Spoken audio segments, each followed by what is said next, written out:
حامدا ومصليا ومسلما أما بعد فأعوذ بالله من الشيطان الرجيم بسم الله الرحمن الرحيم إنما يخشى الله من عباده العلماء وقال رسول الله صلى الله عليه وسلم العلماء ورثة الأنبياء صدق الله العظيم وصدق رسوله النبي الكريم সাল্লাল্লাহু আলাইহি ওয়াসাল্লাম। আমার প্রিয় দেশবাসী এবং প্রাণপ্রিয় উম্মাহ, আল্লাহ রব্বুল আলমিনের দরবারে লাখো কোটি শুকরিয়া যে আল্লাহ তাআলা আমাদেরকে প্রাথমিক পর্যায়ের একটি স্বাধীনতা দান করেছেন।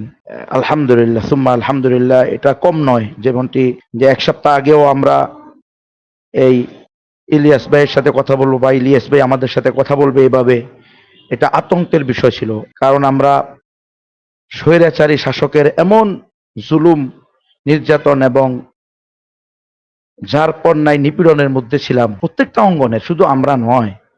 আমি তো মনে করি যে শেষ পর্যন্ত প্রত্যেকটা অঙ্গনের মানুষ আতঙ্কে থাকতো।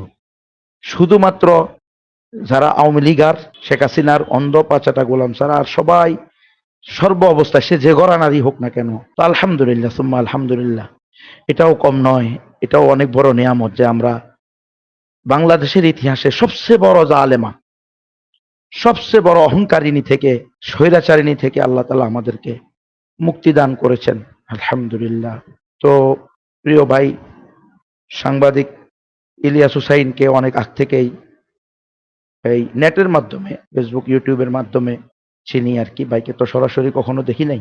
তো আলহামদুলিল্লাহ ভাই যে উদ্যোগ নিয়েছেন যে এই দেশের জন্য, দিন ধর্মের জন্য উলামায়ে কেরামের যে ত্যাগ তিতিক্ষা, এর যে এক বিশাল ফিরিস্তি আছে, ইতিহাস আছে, এটা আজকে আমরা প্রাথমিক একটা স্বাধীনতা পাওয়ার মাধ্যমেই প্রায় ভুলে যাইতেছি।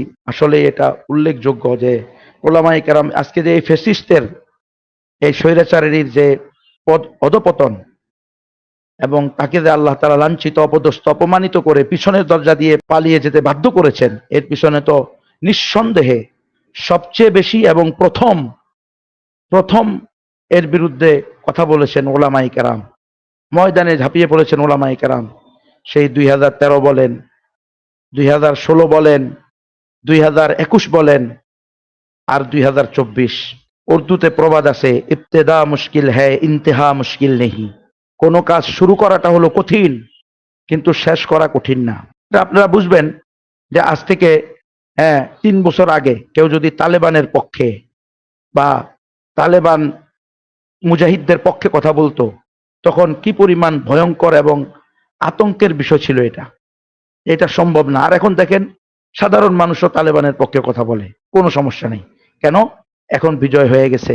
এখন আল্লাহ তাআলা তালেবানদেরকে সুদিন দান করেছে, তাদেরকে আল্লাহ তাআলা বিজয়ী জাতি হিসেবে বিশ্বের কাছে উন্মুক্ত করেছে। এমনি ভাবে শেখ হাসিনার জুলুম যখন সবচেয়ে তুঙ্গে, তখনও উলামায়ে কেরাম নিজেদের জান মাল জীবনকে মহা বিপদে ফেলে হক কথা বলার চেষ্টা করেছেন, বলেছেন। আমরা জানি সেই ফতুয়া বিরোধী আন্দোলন বলেন, নারী সম অধিকারের নামে আন্দোলন বলেন, কোরআনের আয়াত পরিবর্তন করার যে সিদ্ধান্ত, সেটার বিরুদ্ধে ওলামায়ে কেরামের যে গড়ে ওঠে আমরা সবাই জানি। সে মুফতি আমিনী রহমতুল্লাহ আলাইহি থেকে নিয়ে, শেখুল হাদিস রহমতুল্লাহ আলাইহি থেকে নিয়ে একের পর এক যে ওলামায়ে কেরাম যে নজরানা দিয়েছেন দ্বীনের জন্য এবং হক কথা বলার ক্ষেত্রে, তো সেটা আমাদের ইতিহাস মনে রাখা উচিত।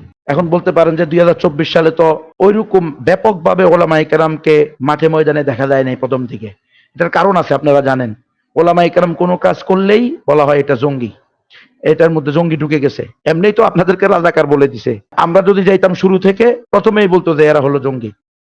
কিছু না, হেফাজতে ইসলাম বাংলাদেশের আল্লামা শাহ আহমদ শফি রহমতুল্লাহ আলাইহি এবং আল্লামা শাহ হাফেজ জুনায়েদ বাবুনগরী রহিমাহুল্লাহ, ওনারা দুইজন আমাকে শুধু হেফাজত ইসলামের বক্তা হিসেবে, সাধারণ একজন বক্তা হিসেবে নিয়োগ দিয়েছেন।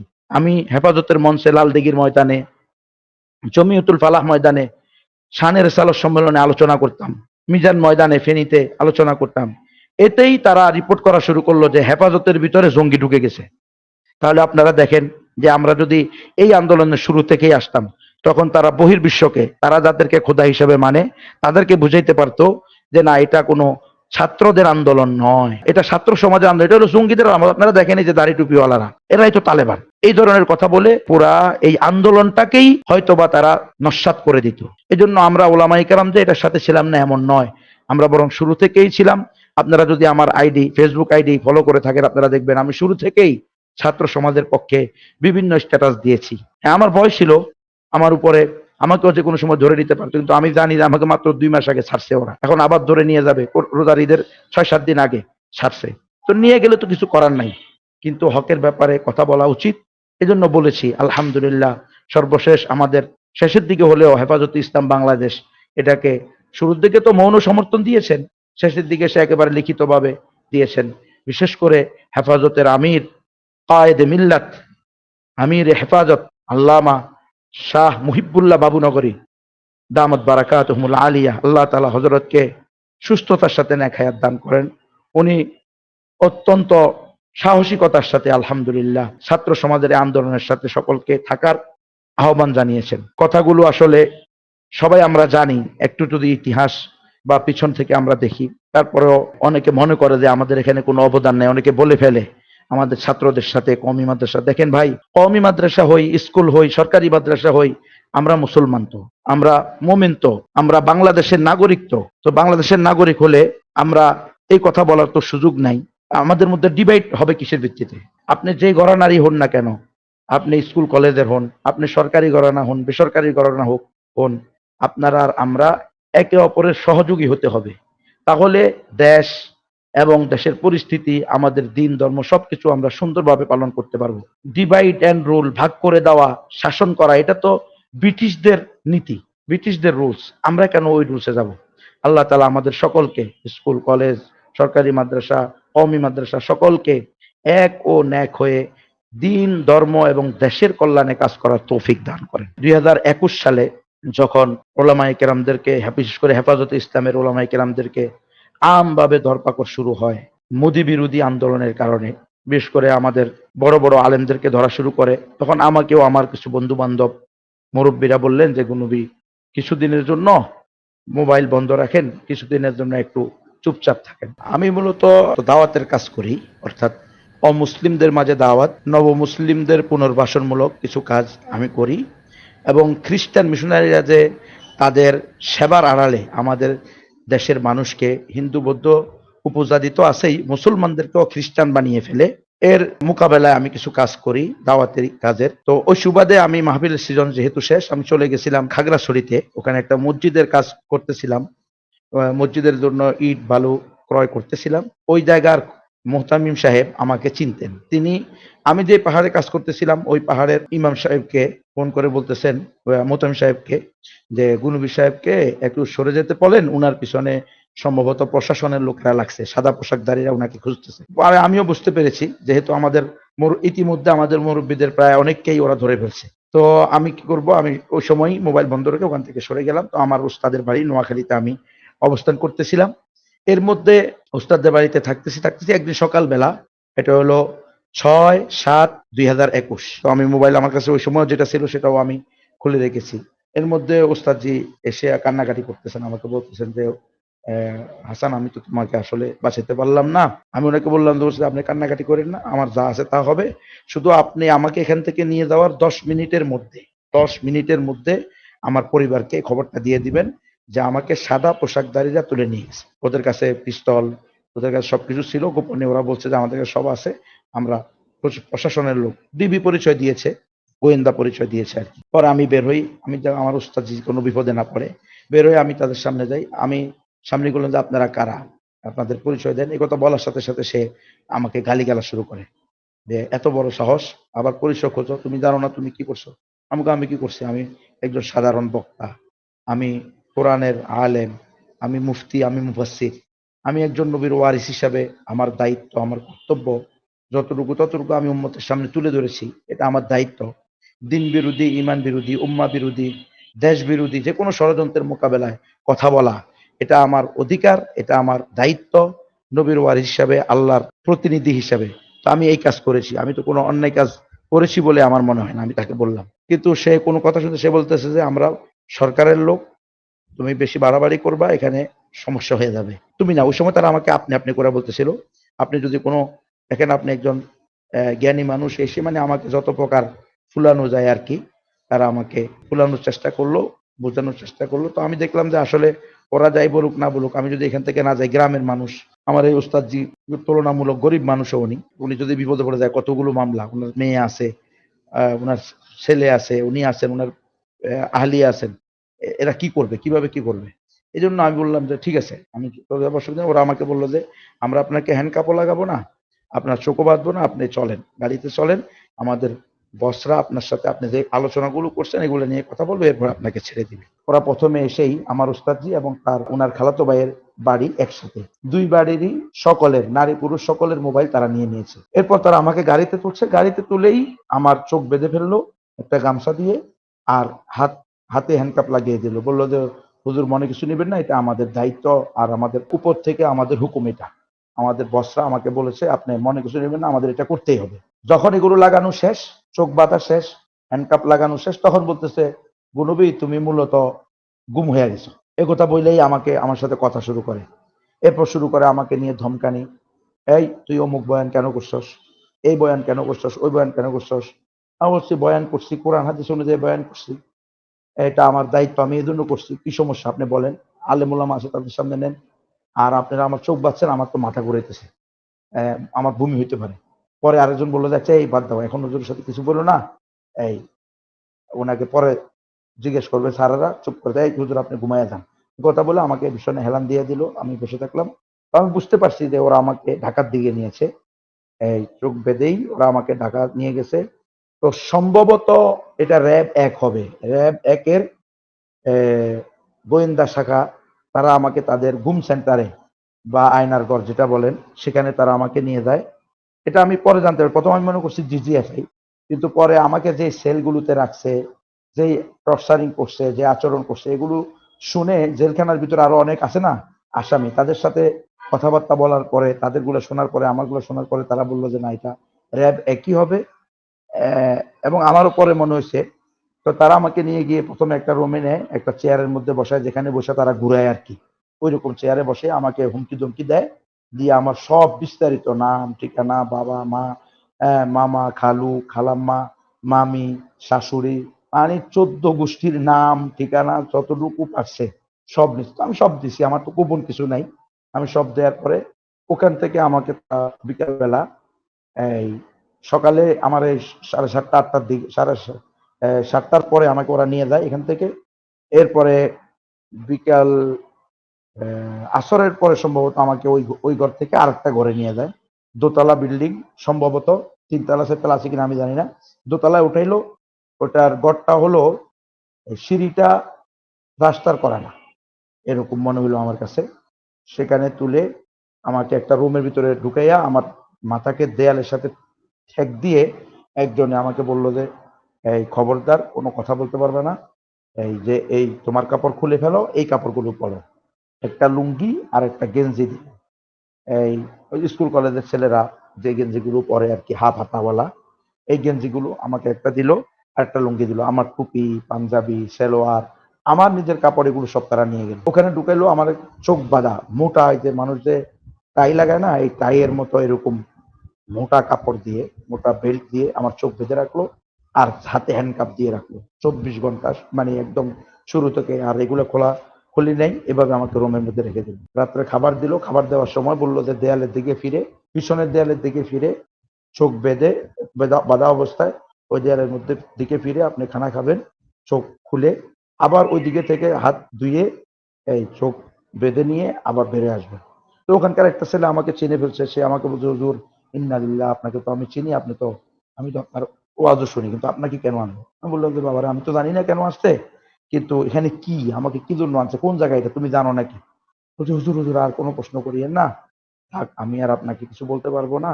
ওই যে যেটা বললাম, সব ঘরানার লোকের ভিতরে এক অজানা আতঙ্ক। সে আমার ভক্ত, সে আমার বয়ান শুনছে, আমাকে লাইক করে, পছন্দ করে, সে বলতেছে, কিন্তু সে আর আমাকে এতটুকু হেল্প করতে রাজি না যে আমি কোন জায়গায় আছি এটা বলবে, অথবা আমার পরিবারের কাছে একটু খবর পৌঁছাবে যে, অথবা আমি বলছি তোমাদের পাশে যে কোনো মসজিদে ইমামকে বললে হবে যে গুনবী নামক এক মাওলানা হেফাজতের তাকে এরকম ভাবে গুম করে রাখা হয়েছে, এতটুকু তুমি বললে হবে।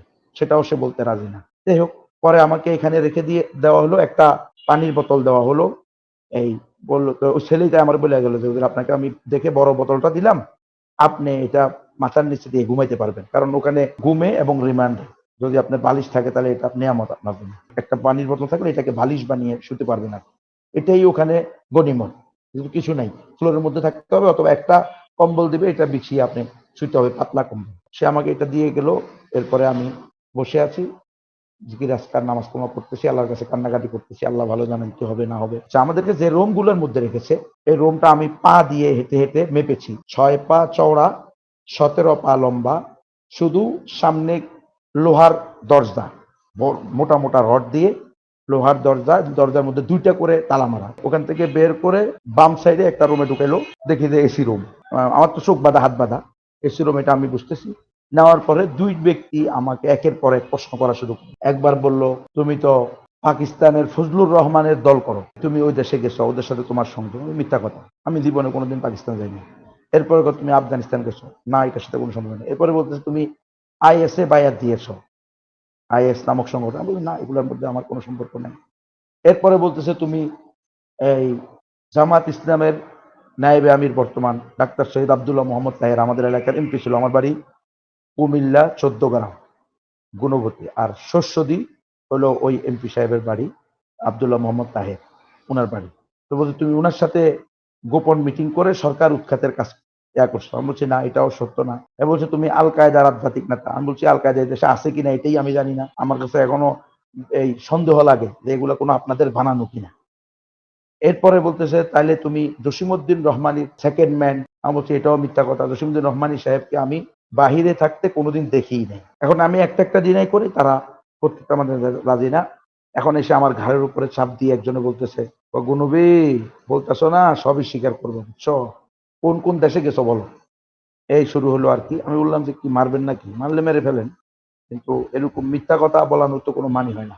বলতেছে যে না তুমি একে চিনো। বলছে না, আমি তো একে চিনি না, কারণ আমি যেটা চিনি না সেটা আমি কিভাবে বলবো যে আমি চিনি।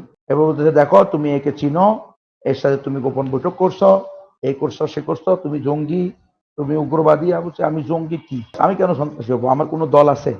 আমি আজ পর্যন্ত কোনো মানুষকে হত্যা করছি? আমার দলের কেউ হত্যা করছে? আমার দলই তো নাই। আমি তো স্বাভাবিক যে গণতান্ত্রিক দল নির্বাচনের এটাও করি না। আর কোন গোপন অঙ্গ সংগঠন বা গোপন সংগঠন, কোন সন্ত্রাসী কার্যক্রম, নাউজুবিল্লাহ, যেখানে রসুলের হাদিস হলো সিবাবুল মুসলিমি ফুসুকুম ওয়া কিতালুহু কুফর। একজন মুসলমানকে অন্যায়ভাবে গালি দেওয়া হলো ফাসিকি, আর অন্যায়ভাবে হত্যা করা হলো কুফরি। সেখানে আমি কিসের মানুষকে হত্যা করবো অন্যায়ভাবে? এই ধরনের কোনো কাজ তো আমার দ্বারা হয় নাই। দেখেন আপনারা, কোনো কিছু মানতে রাজি না, আমাকে কাদের উপরে চাপ দিয়ে বলে বলবা বলবা, সবই বলবা, আবার চোখ বেঁধে দিয়ে বলে ঠিক আছে যাও, একদিন সময় দিলাম, আগামীকালকে তোমার থেকে আমরা চূড়ান্ত নিব, তোমাকে বলতে হবে। বাস এই কথা বলে রেখে দিল। পরের দিন সারাদিন ওইভাবে ওখানে হাত বাঁধা চোখ বাঁধা 24 ঘন্টা।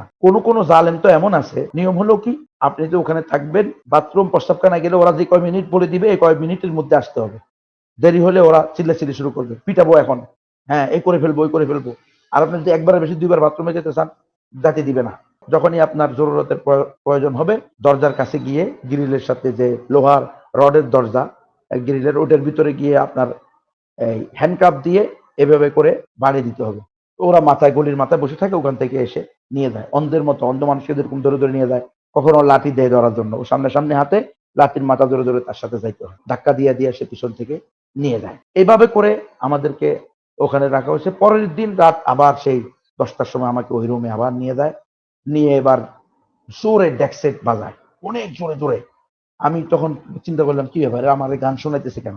আসলে গান না, এটা হলো যে পরে বুঝছি আর কি, আমি যে ওরা যে আমাকে টর্চার করবে, আমি চিল্লাইলে যেন বাহিরে আওয়াজ না হয়। এরপরে ওখানে নিয়ে এইবার আমাকে শুরু করলো ওই ছেলেটাকে দিয়ে, যে এই ছেলের লগে তোমার কি বুঝলাম না, হয় না এর সাথে এই শুরু করলো বাড়ি।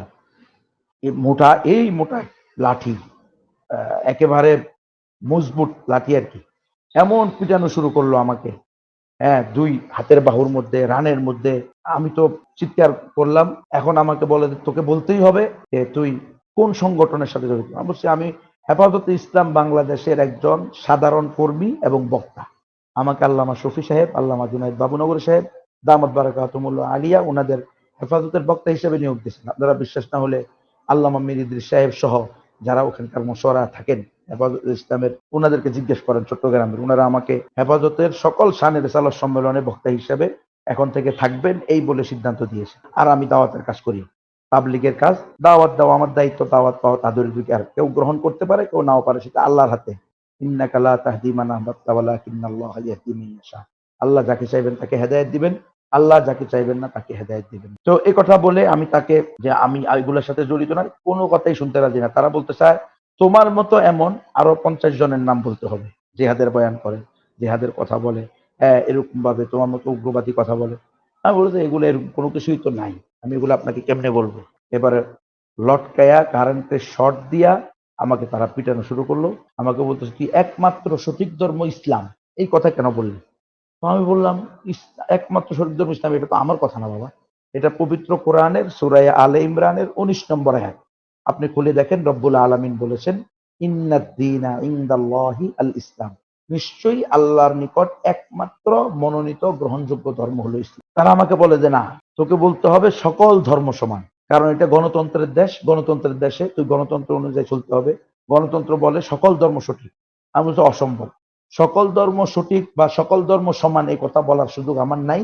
তাইলে আপনারা আমাকে করসফায়ার দিয়ে দেন, এটা আমি বলতে পারবো। ইসলামই একমাত্র সঠিক ধর্ম এবং মুসলমান ছাড়া আর কেউ জান্নাতে যাবে না, ইমানদার ছাড়া আর কেউ জান্নাতে যাবে না। এটা আমার আকীদা, এটা আমার ইমান, এটা আমার বিশ্বাসের অংশ। আপনি এটাকে খণ্ডন করে এটা বাদ দিয়ে আপনি আমাকে বাঁচতে থাকতে বললে আমি বেঁচে থাকার কোনো সুযোগ নেই। ইন্না সালাতি ওয়া নুসুকি ওয়া মাহইয়ায়া ওয়া মামাতি লিল্লাহি রাব্বিল আলামিন।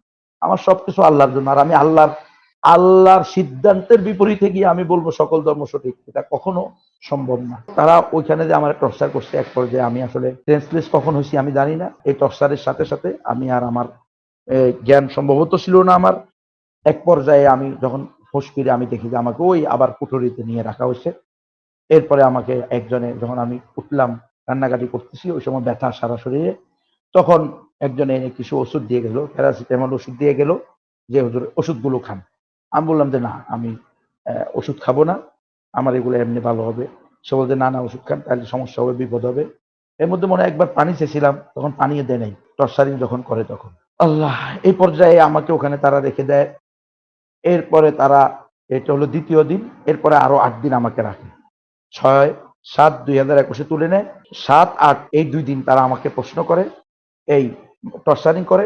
এরপরে আর টর্চারিং করে না, কিন্তু প্রতিদিন নিয়মিত 2 দিন পর থেকে, যেদিন টর্চার করছে তারপরে 2 দিন সুযোগ দিছে, হয়তোবা এগুলো মানে ব্যথা কমার জন্য এরকম কোনো কিছু কিনা। এরপর থেকে প্রতিদিন নিয়ে এই বিভিন্ন প্রশ্ন, হ্যাঁ তুমি এই তোমার বাড়ি কোথায়, কোথায় পড়ালেখা করছো, প্রাইমারি স্কুলে কি পড়ছো, এগুলো সব কিছু আবার লেখায়, মানে একের পর এক যা আছে বৃত্তান্ত সব লিখতে হয়েছে। লিখতে দিছে, আমি লিখছি, সে শুনছে। 50 জনের নাম বলো, 30 জনের নাম বলো, 20 জনের নাম বলো, 10 জনের নাম বলো, 5 জনের নাম বলো, কারা এই ধরনের কাজ করে তোমার মতো জঙ্গিবাদ উগ্রবাদের সাথে জড়িত। আমি বলছি আমি তো জঙ্গিবাদ উগ্রবাদের সাথে জড়িত না, তা অন্য কোন লোক আমি কোথায় পাবো? বলছে তাহলে তোমাকে কে দাওয়াত দিছে এটা? আমি বলছি আমার দাওয়াত দিবে কেন, আমি তো কোরআনের আলেম, আমি মুফতি, আমি মুফাসসির। হ্যাঁ, আমি কোরআন হাদিস পড়ে যেটা আমার কাছে সঠিক মনে হয়েছে সেটা আমি বয়ান করছি। এখন আমার বুঝি একমাত্র সঠিক হবে এটা অসম্ভব। যে ব্যক্তি দাবি করবে যে সেই পৃথিবীর মধ্যে সবচেয়ে বড় আলেম, তার চেয়ে বড় আলেম নাই, সে তো আস্তা শয়তান। এটা কোনোদিন কোনো আলেম, হকপন্থী আলেম এই দাবি করতে পারে না। আমি বললাম যে না, আমি আমার ভুল হইলে আপনারা আমাকে ওলামায়ে কেরামের কাছে নেন, তারা আমাকে বলবে যে গুনবী তোমার এই কথাটা, এই চিন্তাটা, এই আদর্শটা, এই বক্তব্যটা সঠিক না। বাস আমি আমার বক্তব্য তুলে নিব, আমি আবার পরবর্তী বক্তব্যে বলে দিব যে আমার এই বয়ানটা সঠিক না, আপনারা এটা দ্বারা বিভ্রান্ত হবেন। এখন আমাকে বলে আমরা আলেম আনলে তো তুমি বলবা যে দালাল আন। আমি বললাম কেন দালাল আনবেন কেন, আপনারা হকপন্থী আলেম আনেন, আপনারা তো হেফাজত ইসলামকে পছন্দ করেন না। ও কোনো কথা শোনার ইয়া নেই, প্রতিদিন ধমকায়, আরে তুই তোর মতো গুন্ডবি না থাকলে কি হয়েছে, তোরে আমরা মেরে ফেলাই দেবো, পৃথিবীর কেউ জানবই না। কত লোকরে আমরা শেষ করে দিয়েছি, ইলিয়াস আলীরে আমরা শেষ করে দিয়েছি, তার অস্তিত্ব পাওয়া গেছে। এই আবু তো আদনানকে আমরা এখানে নিয়ে আসছি। আরেকজন বলে উঠছে না না আবু তো আদনান জঙ্গি না, এই জন্য আমরা তাকে ছেড়ে দিয়েছি। ওই সময় কিন্তু অস্বীকার করছে, আমাকে বলতেছে আবু তো আদনান তো আমরা এখানে এনেছি, কিন্তু হ্যাঁ সে সোজা হয়ে গেছে। আমি বলছি স্যার না, সে তো জঙ্গি না। এর কথা আপনি দেখেন, এ তো পুরো উগ্রবাদী, পুরো সন্ত্রাসী, তার ভিতরে সন্ত্রাসের সবকিছু পাওয়া যায়। মানে যতভাবে আমার উপরে টর্চার করা যেতে পারে আর কি। তো এত মানুষের সাথে আমার যোগাযোগ, পরিচয়, আপনার নাম নেন, আমি বলি কয় না কারা কারা সন্ত্রাসী এদের নাম দেয়। আমি বলি সন্ত্রাসী আমি কোত্থেকে নাম দেবো, এটা আমি কারো নাম দেওয়ার সুযোগ নেই। তো এভাবে তাদের এখানে আমার আরো 8 দিন যায়। এরপরে তারা আমাকে 16/7/2021 রাত 11টা 50 মিনিটে এরা আমাকে নিয়ে যায় বোটানিক্যাল গার্ডেনের পিছনে, মিরপুর 1 নম্বরে যে বেরিবাদ আছে 1 নম্বরের পিছনে, ওই বেরিবাদের উপরে সেখানে চিড়িয়াখানা বা বোটানিক্যাল গার্ডেনের পিছনে ওখানে একটা জায়গা আছে তামান্না ওয়াল ফ্যামিলি পার্ক, তামান্না ওয়াল ফ্যামিলি পার্ক এই নামে।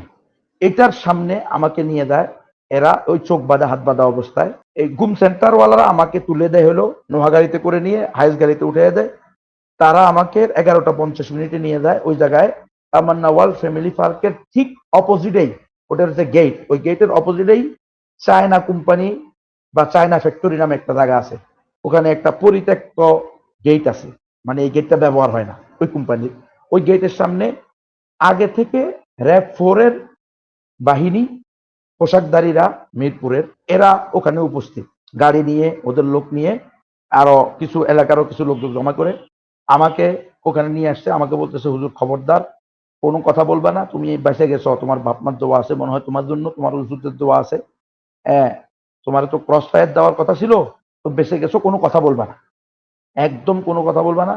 ওখানে নিয়ে তোমাকে আমরা এই ছোট্ট একটা মামলা দিবে, চলে যাবা, চুপ করে থাকবা, কোনো কথা বলবা না। এই কথা বলে আমার পিঠে একটা এই যে ঝুলাই, স্কুল কলেজের ছেলেমেয়েরা যে ঝুলিয়ে ব্যাগ নেয়, এই ব্যাগগুলো, এগুলো তো আমি ব্যবহার করি না সাধারণত, বা আমরা ব্যবহার করি না। এরা এইরকম একটা ব্যাগে কিছু বই, লিফলেট, হ্যান্ডবেল দিয়ে দিল, দিয়ে আমার পিছনে ঝুলে যায়। আমি বললাম যে এটা কি, আমাকে এটা কেন দিচ্ছেন, এটা তো আমার ব্যাগ না। চুপ, কোনো কথা বলবি না, কথা বলবি একদম ক্রস ফায়ার দিয়ে দেন। এই কথা বলে আমার এই প্রথম এরা চোখ খুললো, হ্যান্ডকাপ খুললো, খুলে আমাকে ওই সাদা গাড়ি থেকে বের করে, হাইস গাড়ি থেকে বের করে ওই গাড়িটার সামনে নিয়ে গেল, র্যাবের যে নির্দিষ্ট গাড়ি আছে ওই গাড়িগুলোর সামনে নিয়ে গেল। নিয়ে গিয়ে আমাকে ছবি টবি তুললো, আমার পাশে এসে র্যাবেরা দাঁড়ায় গেল, আমাকে ধরে নামাইলো। হ্যাঁ, এরপরে ছবি তুলে 2 ব্যক্তি থেকে সাইন নিল যে তোমরা দেখছো এই যে এরে আমরা এখান থেকে ধরছি। আর তামান্না ওয়াল ফ্যামিলি পার্কের একজন মুরব্বীকে নিয়ে আসলো, সম্ভবত ওই লোকটা কেয়ারটেকার হবে। আমি তো তাকায় আছি নির্বোধের মতো, কি হইতেছে এগুলো আমি তো বুঝতেছি না। ওই যে জঙ্গি নাটক, এই জঙ্গি নাটক সাজাইতেছে। এখন এখানে নিয়ে গিয়ে আমাকে তারা ওই লোককে নিয়ে আসছে, তামান্না ওয়াল ফ্যামিলি পার্কের কেয়ারটেকারকে নিয়ে এসে বলতেছে তুমি এখানে সাইন দাও যে এই লোককে আমরা এখানে ধরছি, তুমি দেখছো। সে বলতেছে কি বলেন, আমি তো কিছু জানি না, আপনারা এই হুজুরে প্রত্যেকে নিয়ে আসছেন, আমি তো তাকে চিনিও না। এ কথা বলার সাথে তাকে থাপ্পড়, চর, লাত্তি, ঘুষি, মানে 4 হাত পা দিয়ে মার শুরু করে দিল ওই র‍্যাব 4 এর ওই টিমের প্রধান, যে টিম আমাকে ওখান থেকে আনতে গেল।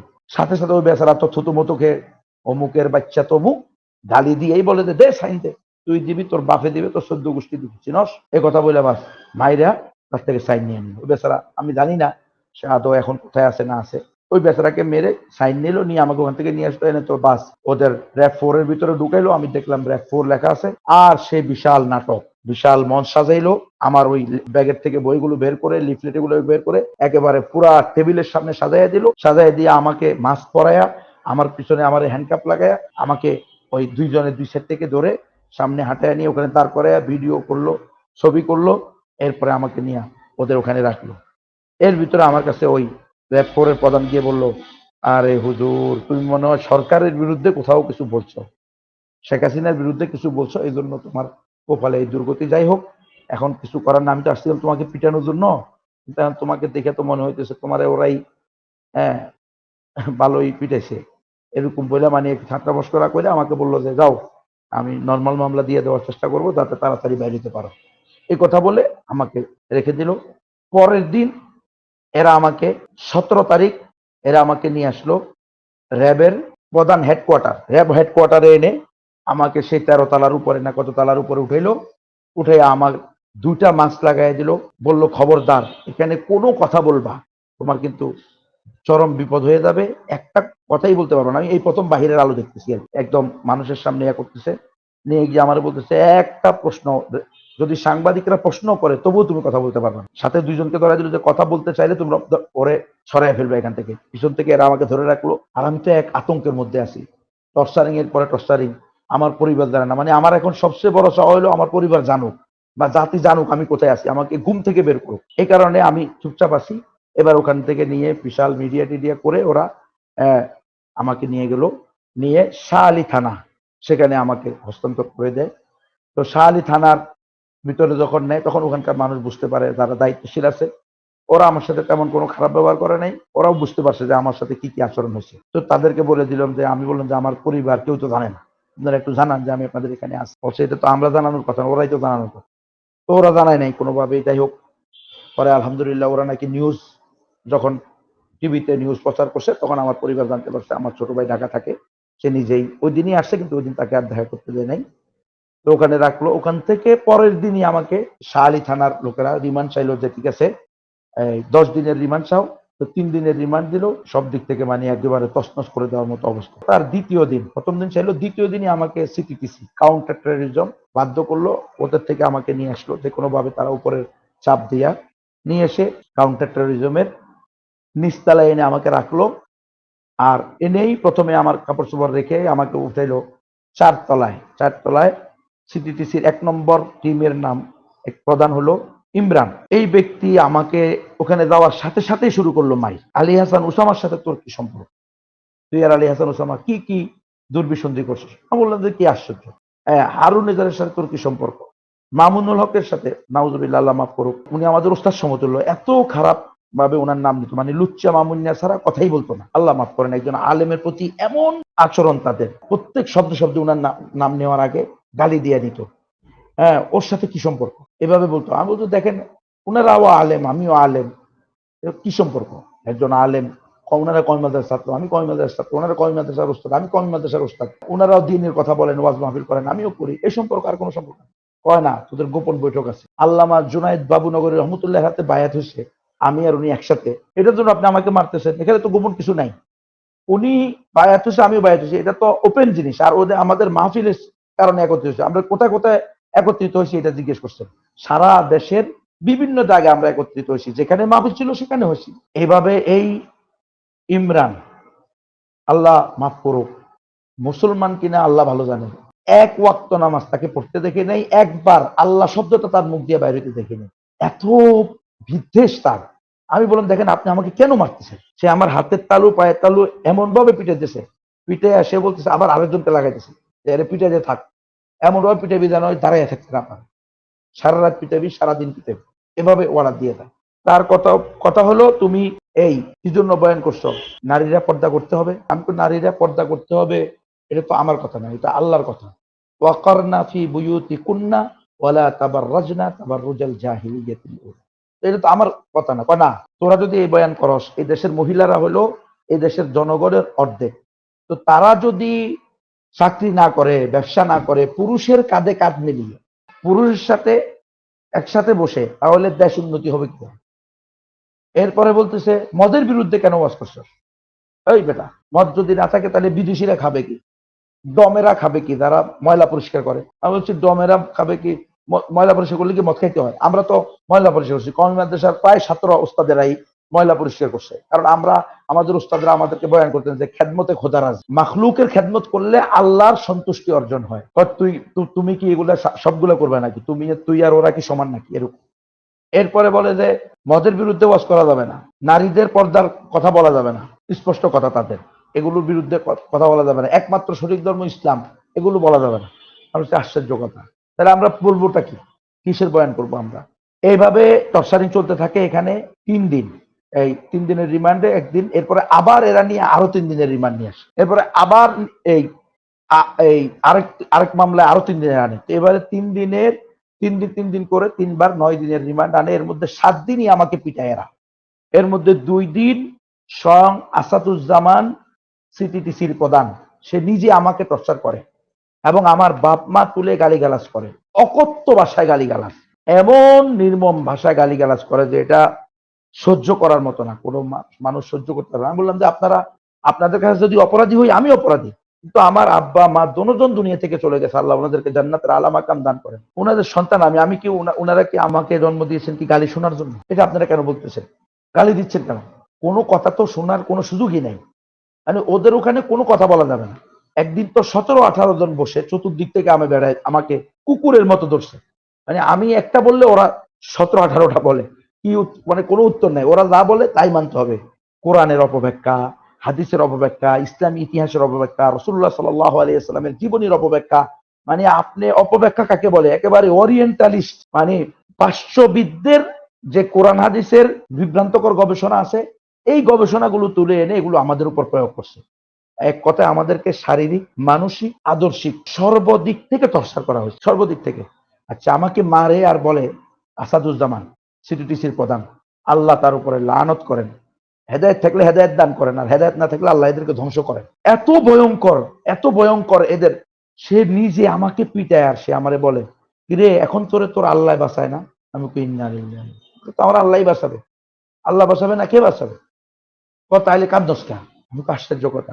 হাত বেঁধে চোখ বধে পিটাইতেছেন, আমি তো মানুষ, আমি তো কোনো রবট না, আমি হাড্ডি মাংসের মানুষ, পিটাইলে ব্যথা লাগে, কাঁদবো না? এরপরে বলতেছে এখন তোকে তোর মুজাহিদ ভাইরা বাঁচায় না। আমি বলছি কোথাকার মুজাহিদ ভাই বাঁচাবে? কে বাঁচাবে? আমি কি বলছি নাকি আমার মুজাহিদ ভাই বাঁচাবে? ওয়াজ করছস, অমুকের বাচ্চা তমুক, মানে সে গালি দেয় মাইর দেয়, গালি দেয় মাইর দেয়, কোনো কথার কোনো উত্তর তো দেওয়াই যায় না। এইভাবে তারা করার পরে সর্বশেষ তাদের কথা হলো আমাকে রিমান্ডে এই ম্যাজিস্ট্রেটের সামনে নিয়ে যাওয়া হবে, সেখানে যেন আমি 164 দিই, অর্থাৎ মিথ্যা স্বীকারোক্তিমূলক জবানবন্দি। অর্থাৎ যেটা আমি করি নাই এটা আমি করছি, এ কথা আমি বলবো না। আমি বলছি অসম্ভব, এটা আমি বলতে পারবো না। আমি যা করছি তা বলবো, যা করি নাই তা কখনো বলতে পারবো না। এখন এটার জন্য আমাকে আবার পিটায়, মানে যতক্ষণ পর্যন্ত স্বীকারোক্তি দিব না বলি ততক্ষণ পর্যন্ত পিটা। আমি তো পিটান, মেরে ফেলেন, কিন্তু আমি এটা বলবো না। আমি এটা, কারণ আমি জানি, আমি শুনেছি যে এখানে যদি আমি কোনো ধরনের স্বীকারোক্তি আমি বলবো একটা, তারা এটাকে অন্যটা বানাবে, আর আমি দিব কেন মিথ্যা কথা? আমি বলছি আমার তো সব কথা ওপেন, ইন্টারনেটে আছে, ওখান থেকে নিয়ে আপনারা ওটাকে রিপোর্ট করেন। না, ও কোনো কথাই শুনবে না। ওদের কথা হলো যে আমাকে বলতেই হবে, হ্যাঁ ওরা যেটা শিখাই দেয় এটা লিখে দিছে ওরা, হ্যাঁ আমি এই করছি, আমি উগ্রবাদে উস্কানি দিছি, আমি মানুষ হত্যা করার কথা বলছি, আমি সাহাবাই কেরামদেরকে জঙ্গি বলছি, মানে এমন এমন কথা। আমার মাহফিলের আমার আলোচনা 1.5 ঘন্টা 2 ঘন্টা 1.5 ঘন্টা, এগুলোকে 3 মিনিট 1.5 মিনিট 2 মিনিট করে কেটে কেটে বিভিন্ন মাহফিল থেকে এনে আমাকে দেখাইতেছে। কুমিল্লার এক আওয়ামী লীগের সন্ত্রাসী চেয়ারম্যান বলছিল যে আমি সন্ত্রাসী থেকে কি হয়েছি, এমপি হয়েছি, আমাকে চিনস? তোদের প্রত্যেককে মেরে, তোদের মাদেরকে মেরে পেটের সন্তান বের করে ফেলবো। এই কথাগুলো কুমিল্লার কোনো এক থানার ইউনিয়নের এমপির বয়ান। তো আমি ওর বয়ান যে দেখেন, যেই দেশের যেই এলাকার চেয়ারম্যান সন্ত্রাসী থেকে হয়, সে নিজে বলতেছে সে সন্ত্রাসী, সেখান থেকে সে আসতে চেয়ারম্যান, তাহলে ওই এলাকায় আল্লাহর পক্ষ থেকে শান্তি আর রহমত কিভাবে আসতে পারে? এই জাতির দুর্গতি ছাড়া কল্যাণ কিভাবে হতে পারে?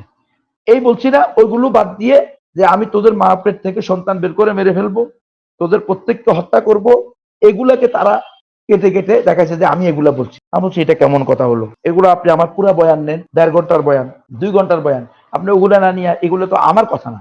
ওই চেয়ারম্যান বলছে সেগুলো নকল করে আমি বলছে যে এমন যার বক্তব্য, সে কি একটা সুশীল সমাজের, সভ্য সমাজের চেয়ারম্যান হতে পারে?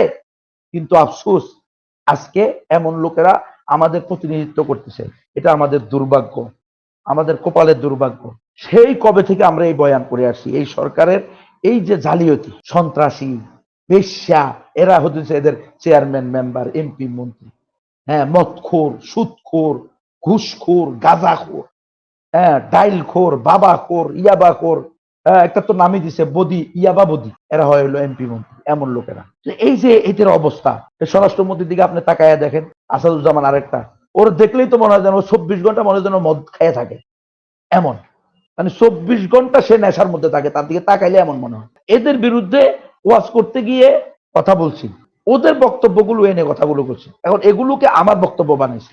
এই যে বড় এক সন্ত্রাসী খেলা হবে কইল না, শামীম ওসমান, এই বদমাশ কি বলছে যে আমরা প্রতিদিন 70-80 রাকাত নফল পড়ি আমি, হ্যাঁ কোরআন সকাল বিকাল কোরআন তেলাওয়াত করি, হ্যাঁ 5 ওয়াক্ত নামাজ পড়ি।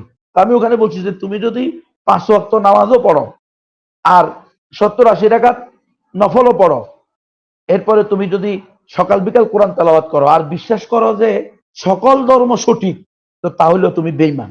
কি লাভ হবে তোমার এই 70-80 রাকাত নামাজ দিয়ে? এখন এটা নিয়ে ধরছে যে তুই এটা আমাদের প্রধানমন্ত্রী বলছিস। আমি বলছি আচ্ছা, প্রধানমন্ত্রী আমি বলি নাই, আমি কাউকে হয়তো বলছি। এখন যদি প্রধানমন্ত্রীকেও বলি, এটা কি ভুল বলছি? কোন মুসলমান যদি বিশ্বাস করে যে সকল ধর্ম সঠিক, সে মুসলমান তৎক্ষণাৎ চিরস্থায়ী মুরতাদ এবং চিরস্থায়ী জাহান্নামী। আবার তাকে কালিমা পড়ে মুসলমান হতে হবে। এটা তো আমি মিথ্যা বলি নাই। আপনি আমার কথা যদি বেঠিক হয়, চলেন উলামায়ে কেরামের কাছে বলেন, উলামায়ে কেরাম নিয়ে বসেন। যাক, ওরা কোনো কথা শুনতে রাজি না, টর্চারের পর টর্চার। এখন সর্বশেষ ইমরান আমাকে বলে, ওই টিম প্রধান, আমার ইয়ার মামলার ইয়া বানানো হয়, আয়ু বানানো হয় কাজী মিজান নামে এক বদমাসকে। আরো বড় বদমাস। আল্লাহ মাফ করুক, আল্লাহ হেফাজত করুক, আল্লাহ হেদায়েত দান করুক, আর না হলে এদেরকে সমূলে নিস্তনাবুদ করে দিক। সে আমাকে হ্যান্ডকাপ করা অবস্থায় লাত্তি, ঘুষি, থাপ্পড়, প্রথম দেখাতে সে আমাকে এত জোরে এক থাপ্পড় দিল। কেন?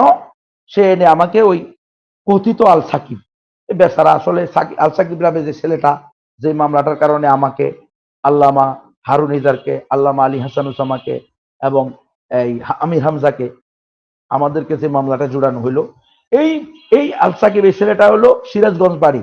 সে হলো অ্যাবনর্মাল, মানে স্বাভাবিক ভাবে সে বেশি চিন্তা করলে কোনো তার শারীরিকভাবে সে অসুস্থ হয়ে যায়, মানসিকভাবে।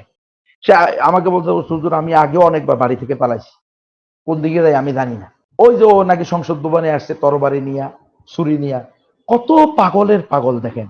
এই জামানায় সংসদ ভবনে হামলা করব ছুরি দিয়া, আর এই কথা আবার মানুষ বিশ্বাস করে, আবার এর উপরে মামলা হয়, আবার এটা আবার এই দেশের জজেরা, ব্যারিস্টারেরা, বিচারকেরা মামলা হিসেবে নিয়া এতগুলো আলেমকে এই মামলার আসামি করে তছনছ করে দিল। কত মিথ্যা দেখেন! ছেলেটা একটা পাগল। এর যখন জেলখানায় দিছে, তখন সে কারারক্ষীরে পিটেছে। আপনারা হাই সিকিউরিটিতে গিয়ে খবর নেন।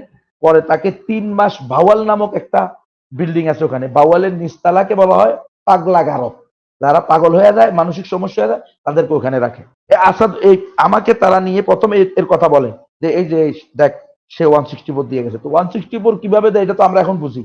এমন পিটানি পিটায় 164 দেওয়ার জন্য, বিশ্বাস করেন আপনি আমাকে, এক সাধারণ লোক আমাকে বলতেছে, হুজুর, সম্ভবত তার বাড়ি নোয়াখালী, হুজুর যখন আমাকে তারা পিটান শুরু করছে, কয়েকটা বাড়ি দিছে, তখন আমার কাছে মনে হয়েছে যদি তারা আমাকে বলতো যে শেখ মুজিবের হত্যাকারী আমি, যদিও আমি শেখ মুজিব দুনিয়া থেকে চলে যাওয়ার 15 বছর পরে জন্মগ্রহণ করছি, তো তাহলেও আমি বলতাম যে হ্যাঁ, আমি শেখ মুজিবের হত্যা করছি, তবুও আমাকে আপনারা আর মারিয়েন না, এই রিমান্ড থেকে আপনারা আমারে মুক্তি দেন। এমন টর্চার করা হয়। চিন্তা করেন যে কতটুকু ভয়ঙ্কর হইলে মানুষই কথা বলতে বাধ্য হবে। সে আমার বলতেছে, এইতে তুমি চিনো, তোমার কথা মতো, তোমার ওয়াজ শুনে, তোমার সাথে যোগাযোগ করে, এরপরে তরবারি নিয়ে সংসদ ভবনে হামলা করছে শহীদ হওয়ার জন্য। আমি বলছি তাকেও চিনি না, তার 14 গোষ্ঠীকেও চিনি না, এবং এগুলো সব মিথ্যা কথা। বলার সাথে সাথে সে আমাকে এমন জোরে একটা থাপ্পড় দিল, এই কাজী মিজান, আমার মামলার আগে। সাথে সাথে মানে আমার কতক্ষণ আমি চুপ হয়ে গেলাম, স্তব্ধ হয়ে গেলাম। এটা কি বলবো এদের কাছে? কোনো কথাই শুনতে রাজি না। আমার কথা আমি যেটা জানি না, বুঝি না, চিনি না, সেটা আমি কেমনে স্বীকার করবো? এই বেয়াদব আমাকে প্রতিদিন মারছে, এবং প্রত্যেকটা রিমান্ড শুনানিতে সে আমাকে মারছে, টর্চারিং করছে। আমাকে বলতে যে তোমাকে অবশ্যই 164 দিতে হবে, 164 যদি না দাও তাহলে আমরা তোমার স্ত্রী সন্তানকে তুলে নিয়ে আসবো। এটা বললে তো আর সহ্য করতে পারিনি, তখন আর কি করব? ঠিক আছে, 164 দিলাম। 164 দিয়ে আমি বলছি যে আমি এই কাজ করছি, আমি একজন আলেম, একজন মুফতি, একজন মুফাসসির, আমার কোরআন হাদিসের আলোকে আমি উম্মতের সামনে দ্বীনের ব্যাখ্যা তুলে ধরেছি। সেক্ষেত্রে আমি নামাজ, রোজা, হজ, যাকাত, পর্দা, দান, সদকা, মসজিদ বানানো, মাদ্রাসা বানানো, মানবতার কল্যাণে কাজ করা, সব বিষয়ে আমি বয়ান করেছি। এর মধ্যে আমি জিহাদ ফি সাবিলিল্লাহ এটারও বয়ান করেছি, কিন্তু এটা আমি কাউকে উস্কানি দেওয়ার জন্য না, বরং যারা ইসলামের দুশ্মন, যারা ইহুদি খ্রিস্টানদের অপব্যাখ্যা নিয়ে ইসলামের জিহাদ ফি সাবিলিল্লাহ, কিতাল ফি সাবিলিল্লাহ ফরজ বিধানকে অপব্যাখ্যা করে, এটাকে সন্ত্রাসী, উগ্রবাদী, জঙ্গিবাদী বলে গালি দিতে চায়, ওটার মোকাবেলায় ইসলামের সঠিক ব্যাখ্যাটা তুলে ধরছি। কারণ আমি একজন আলম, একজন নবীর ওয়ারিস, আমার দায়িত্ব এটা যে উম্মতের সামনে সঠিক ব্যাখ্যা তুলে ধরা। নাহলে জিহাদ আমি কি করি? আমি নিজেই তো জিহাদের ময়দানে নেই। আমি কি কাজ করছি বলেন? জিহাদের কোন ট্রেনিংটা আমি নিছি? কিছুই তো আমি জানি না। কিন্তু আমি কেন বলতেছি? আমি বলতেছি ওরা জিহাদকে সন্ত্রাস বলতেছে, উগ্রবাদ বলতেছে, জিহাদকে অপব্যাখ্যা করতেছে। এই জন্য আমি বলতেছি না জিহাদ সন্ত্রাস না, আল্লাহ তাআলা জিহাদ ফরজই করছেন সন্ত্রাসী কার্যক্রম বন্ধ করার জন্য। তো সেটা আজকেও বলবৎ আছে, কিয়ামত পর্যন্ত থাকবে। হাদিসে আছে আল জিহাদু মাদিন ইলা ইয়াউমিল কিয়ামা, কিয়ামত পর্যন্ত জিহাদের বিধান জারি থাকবে। পৃথিবীর কোনো না কোনো ভূখণ্ডে জিহাদ জারি থাকবে এই উম্মতের সর্বশেষ দাজ্জালকে হত্যা করার আগ পর্যন্ত। দাজ্জালকে যেদিন হত্যা করা হবে এরপর থেকে আর প্রয়োজন হবে না, আল্লাহ তাআলা সারা দুনিয়ার মধ্যে ইসলাম প্রতিষ্ঠা করে দিবেন।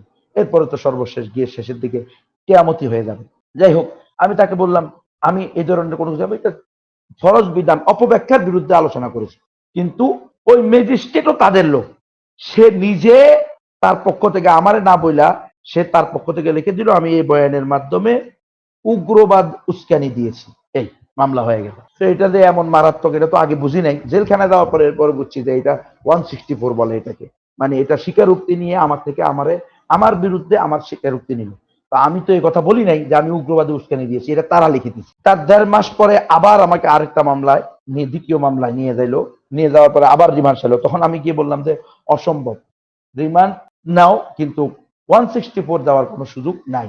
কিন্তু ওখানে 164 দেওয়ার জন্য যে ম্যাজিস্ট্রেটের কাছে নিয়ে যায়, ওই ম্যাজিস্ট্রেট নিজে ছিল আওয়ামী লীগের 5 আটা গোলাম, সে নিজে আমাকে মারতে উঠছে। দেখেন, আমি তাকে বললাম যে স্যার কেন, আপনাদের বিধান না? আমি তো জেনেছি যে আপনাদের আইন, আপনাদের ধর্মীয় আইন যেটাকে আপনারা বিশ্বাস করেন, সেটার ভিতরেই আছে যে একজন আসামি চাইলে সে 164 দিতে পারে, চাইলে নাও দিতে পারে, এবং তাকে মারা যাবে না। তো আপনি তো, আপনার নিয়ম কি? এখানে কোনো লোক থাকবে না যে আমার পক্ষে বিবাদী, তারা কেউ আমার পক্ষে থাকবে না, আমার এখানে পাশে থাকবে না। এখানে আমার ম্যাজিস্ট্রেট, আমার উকিল থাকার কথা, আমার পরিবারের লোক থাকার কথা। সেখানে আপনি ওদের সামনে ওরা যেমনি বলতেছে এমনি আমার থেকে সাইন নিতে চাইছে। এ কথা বলছি আর সে আমাদের খেপে গিয়ে হোয়াইট পেপার লেসে, এই অমুকের বাচ্চা, এখন তোর মাথা ফাটিয়ে ফেলবো, তুই এত বড় বড় ওয়াজ করতে পারছিস, এখন কেন এটা বলতে পারবি না? আমি মিথ্যা কথা বলবো কেন? আপনি এটা যে লিখছেন এটা তো মিথ্যা কথা। আমি যেগুলো বলছি সেগুলো তো আছেই স্পষ্ট, আপনি সেগুলোকে দেন দলিল হিসেবে, কিন্তু মিথ্যা কথা কেন লিখতেছেন? এরপরে সে বলে ওই কাজী মিজানকে ডেকে নিয়ে, এই এর নিয়ে করসফায়ার দিয়ে দাও, এর নিয়ে এসছো কি জন্য, তোমরা কি কি কি টর্চার করছো, এর ভালো করে বানাইতে পারো নাই, ভালো করে নিয়ে বানাও। মানে দেখেন, একজন ম্যাজিস্ট্রেট বিচারক, সে আমার থেকে 164 নেওয়ার জন্য, আমি যেটা করি নাই সেটা করার জন্য সে আমাকে মারতে দিয়েছে। পরে মিজানে তার পাশের রুমে নিয়ে আমাকে লাথি ঘুষিয়ে দিয়েছে এইভাবে টর্চারের মাধ্যমে। যাই হোক, সেখানে আমার আরো 9 দিন, এই আগে 6 দিন, পরে 3 দিন, 9 দিন অতিবাহিত হয়। এরপরে নিয়ে জেলখানায়, জেলে তো ঢুকানো হয় এর আগেও, 1-1.5 মাস আগে যখন 6 দিনের রিমান্ড হয়। তারপরে জেলখানা তো আরো বড় একটা টর্চার সেল আমাদের জন্য, মানে যারা এই ধরনের রাষ্ট্রদ্রোহী বা জঙ্গি মামলা। একটা কথা আমি বলে রাখি, এই দেশে জঙ্গি মামলা, যেটা জঙ্গি মামলাগুলো সবচেয়ে বড় মিথ্যা, সবচেয়ে বড় প্রতারণা, সবচেয়ে বড় ধোঁকা, সবচেয়ে বড় হ্যারাসমেন্টকারী, আপনার ইজ্জত সম্মানকে নষ্ট করার জন্য, আপনার পজিশনকে ধ্বংস করার জন্য সবচেয়ে ধোঁকাবাদী এবং প্রতারণামূলক যে মামলা, এই মামলার নাম হলো জঙ্গি মামলা। সবচেয়ে ভুয়া মামলা, মিথ্যা মামলা। এগুলো থেকে নাকি তারা বিদেশ থেকে টাকা পায়, তাদের প্রভুরা তাদেরকে নাকি টাকা দেয়, এই জন্য নাকি এগুলো করে, আমরা শুনেছি, আল্লাহু আলাম। তো এই হলো আমার রিমান্ডের পজিশন। এরপরে আমাকে যখন প্রথম দিন সিটি নিয়ে যায়, তখন রাত্রে আমাকে তারা আমার জীবনে লিখে দেয়। এখানে আবার আমি বারবার বলছি যে এগুলো সব লিখে দেওয়া আছে, এগুলো ফাইল আছে, আপনারা ওদের থেকে নেন, তাদের থেকে আমাকে আনতে হয় না, এখানে আবার লিখতে হবে।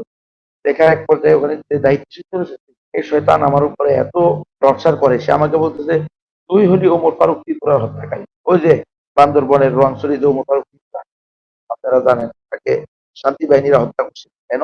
সে মুসলমান হচ্ছে এবং সে তার মাধ্যমে ওখানে একটা মসজিদ করছে আমার সহযোগিতা নিয়ে, এবং ওই মসজিদ আমি উদ্বোধন করলাম, এবং সে আমার হাতে মুসলমান হয় 2014 সালে, আর 2021 সালে তাকে হত্যা করা হয় ওই মসজিদের কারণে। আমরা অবশ্য তাকে না করছিলাম, শান্তি বাহিনী অধ্যুষিত এলাকায় হেলে। সে বলে যে না, আমি মরে গেলে মরে যাবো, এখানে যদি গির্জা হইতে পারে খ্রিস্টানদের পাড়ায় পাড়ায়, তাহলে কেন মসজিদ হবে না? তারা যদি খ্রিস্টান হয় হতে পারে, আমি কেন মুসলমান হইতে পারবো না? এ ধরনের সে তার ইমানি জজবা দেখাই আমাদেরকে বাধ্য করতে ওখানে করার জন্য, সহযোগিতা করার জন্য। আমরা আমাদের তবলিগের সাথীদের, তো সে আমাকে বলতেছে ওই হিন্দু যে তুই হলি তার হত্যাকারী। কেন? তুই যদি তাকে 14 সালে মুসলমান না বানিয়ে দিন, ফলে 21 সালে তাকে শান্তি বাহিনী হত্যা করতে, তাহলে তোর মুসলমান বানানোর কারণে তাকে হত্যা করেছে।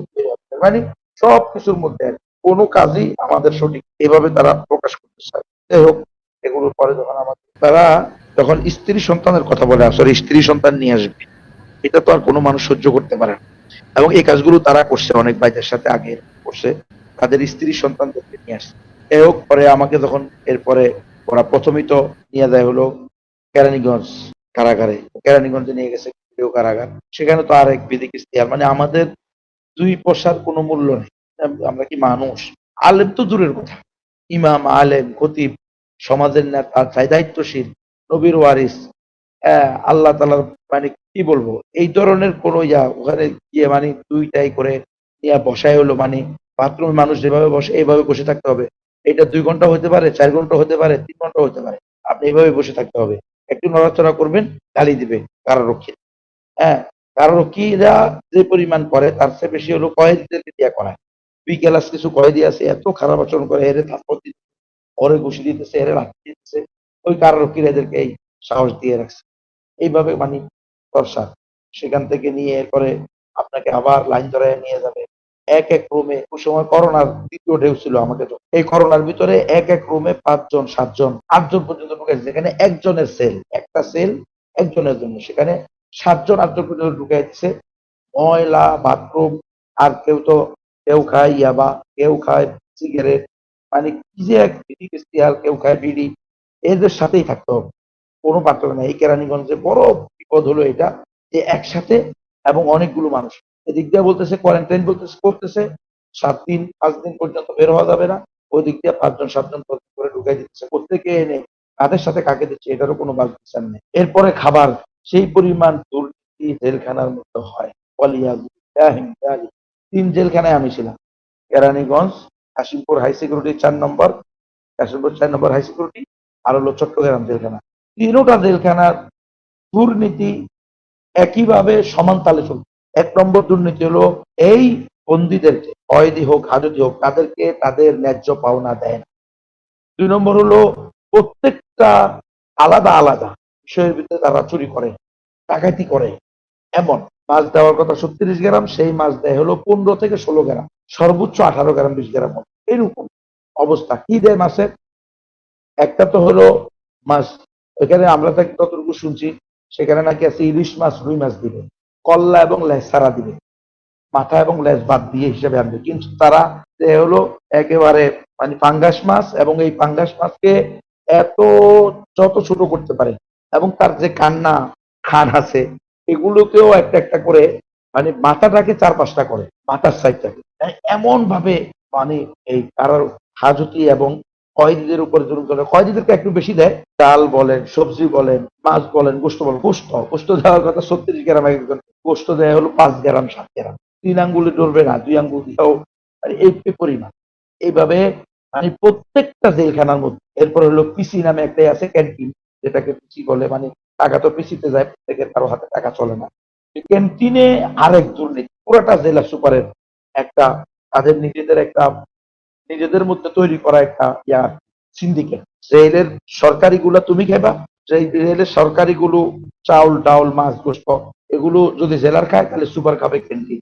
আর সুপার যদি ক্যান্টিন চায় খাবে, মানে এই ধরনের কোনো একটা কমিউনিকেশন তাদের নিজেদের ভিতরে আছে। কি পরিমাণ এর, খালি ওরা খায় না তা না, জেলারের পরে সুপার, সুপারের পরে মানে ডেপুটি, ডেপুটির পরে ওস্তাদ, প্রত্যেকে খায়। এই পরিস্থিতি। সর্বশেষ যে কয়েদি কাজ করে তারাও আবার চুরি করে। আর তারা আবার আলাদা করে গোস্ত, এক এক মগ গোস্ত আলাদা বিক্রি করে ৫০০ টাকা, ৬০০ টাকা। এক মগে ধরে না কোনে কোনে ১ কেজি গোস্ত হবে এরকম। অথচ মানুষ পাইতেছে হলো মাত্র আধা কেজি, মানে ১ লোকমা, বেশি না। এই পরিস্থিতি, এক লোকমা ভাতের সাথে যদি খেতে পারে, মানে কি যে এক পরিস্থিতি এখানে। আরো ভয়ঙ্কর হলো আমরা যারা, আমাদেরকে তাদেরকে জঙ্গি মামলা দেয়। আমি এটা বলছি কিনা আপনার এখানে, এই দেশের সবচেয়ে ভয়ঙ্কর মামলা, মানে সবচেয়ে ভয়ঙ্কর হিসেবে তুলে ধরা হয় এই জঙ্গি মামলাকে। অথচ সবচেয়ে মিথ্যা ভুয়া মামলা, হয়রানিমূলক মামলা, সবচেয়ে হয়রানিমূলক মামলা হলো এটা হলে আমাদেরকে নিয়ে যে তারা এই যে লক আপ দেয়, মানে প্রথমে তো একেবারে সেল লক আপ। এই সেল লক আপে আপনি থাকতে হবে সেলের ভিতরে ২৪টা ঘন্টা, রৌদ্র নাই, সূর্য নাই, আলো বাতাস নাই, আপনি এর ভিতরে থাকতে হবে। কতদিন থাকবেন ঠিক নাই। মানে কোনো কিছু হইলেই জেলখানা, বা জেলখানা নিয়ে কোনো রিপোর্ট হইলেই আগে এই জঙ্গি নামে যাদেরকে ঢুকানো হয়েছে এদেরকে সেল লক আপ করে দেয়। মানে কি যে অবস্থা, আমরা অসুস্থ হয়ে যেতেছি। বিশুদ্ধ পানি, একেবারে সাবমার্সিবল মোটর থেকে পানি উঠতেছে। গাজীপুরে তো এমনি পানি ভালো, সেখানে হাই সিকিউরিটি, হাই ডাকাইত। এদের যত স্মার্ট, এদের যত মনে করেন তত চোরও স্মার্ট, এরা ডাকাইত স্মার্ট হয়েছে এরা। ডাকাতি আর চুরি কাকে বলে, সেখানে কি ভয়ঙ্কর অবস্থা। আপনি চোর, ডাকাত, মাস্তান, ধর্ষক, খুনি, টপ টেরর, তাদের জন্য সব এমনও দেখছি যে যারা সব, যাদেরকে মানে বড় বড় সন্ত্রাসী হিসেবে ধরা হয়েছে, গডফাদার হিসেবে ধরা হয়েছে, তাদেরকে স্বয়ং জেলার super mobile, touch mobile, iPhone নিয়ে দিচ্ছে। হ্যাঁ, ইন্টারনেটের সংযোগ দিয়ে দিচ্ছে, তাদের রুমের ভিতরে ফ্রিজ দিয়ে দিচ্ছে। আর আমাদের জন্য রুম থেকে বের হওয়ার তারা পুরা জেলখানা ঘুরবে। লকআপের পরে তাদের লকআপ খুলবে ফজরের পরে, বন্ধ করবে রাত 9টা, 10টা, 11টা, তাদের যখন মন চায় তখন। আর আমাদেরকে খুলবে 7টা, 8টা বাজে, আবার 4টা, 5টার মধ্যে লকআপ। বিশেষ করে হাই সিকিউরিটিতে প্রত্যেকবার হয়তো হিন্দু এই মালাউন ভারতের 5টা গোলাম অথবা সে ইসকনের সদস্য, মানে হয়তো সুপার নয়তো জেলা, ওখানে একজন রাখবেই তারা। উদ্দেশ্য এই বিশেষ করে যারা নামাজি, দিনদার, হ্যাঁ, দাড়িওয়ালা, টুপিওয়ালা, হ্যাঁ, বা যাদেরকে তারা এই ধরনের জঙ্গি ট্যাগ লাগাইয়া ধরছে। আমি হলফ খেয়ে বললো, আমার মনে হয় আমি গুণাগার হন, আল্লাহ মাফ করেন, আমার মনে হয় একটা লোক সঠিক জঙ্গি এখানে নাই। বা তারা যেটাকে বোঝায় যে রাষ্ট্রদ্রোহী জঙ্গি বা সন্ত্রাসী, এরকম মনে একটা পাওয়া যায়। এগুলো সব হলো র্যাবেরা বানায়, টিভি বানায়। আপনারা কিছুদিন আগে দেখছেন দেশ টিভি, যে আসাদুজ্জামানের উপরে রিপোর্ট করছে, সে জঙ্গি নাটক করে করে মানুষকে ইন্ডিয়াকে খুশি করবে, ইন্ডিয়া থেকে টাকা আসবে, তারা তাদেরকে প্রভু মনে করে, পশ্চিমাদেরকে প্রভু মনে করে, ইন্ডিয়াকে প্রভু মনে করে, তারা টাকা দিবে, তাদের থেকে টাকা খাবে, কারণ ঝুজুর বাজা খাবে। তোমরা যদি আমাদেরকে এটা না করো, আমরা যদি জঙ্গি নিপাত না করি, তাহলে তোমাদের ইন্ডিয়া দখল হয়ে যাবে। এই সমস্ত কথাবার্তা। জেলখানার ভিতরে যে জুলুম চলতেছে, সেখানে বিশুদ্ধ পানির ব্যবস্থা আছে, হাঁটার ব্যবস্থা আছে, প্রতিদিন আমরা হাঁটতে পারি, বিশুদ্ধ পানি, কিন্তু আমাদেরকে পানি দিবে এমন এক জুলুমের ভিতরে আমাদের সেখানে যাওয়ার পরে যা দেখলাম। আরো যাদেরকে জঙ্গি জঙ্গি নাটক দিয়ে বিভিন্ন সময়ে তাদেরকে ঢুকেছে, অথচ এগুলো সবগুলো শেখ হাসিনা, এরা হলো শেখ হাসিনার পুলিশ পাঠা।